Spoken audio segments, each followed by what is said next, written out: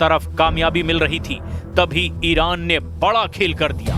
Iran ने Israel के nuclear programme के सीक्रेट उड़ा लिए हैं। ईरान ने नेतन्याहू के एटमी अड्डे की पूरी पिक्चर रिलीज कर दी है। इजराइल के परमाणु अड्डे का वीडियो डिमोना सेंटर का बताया गया है।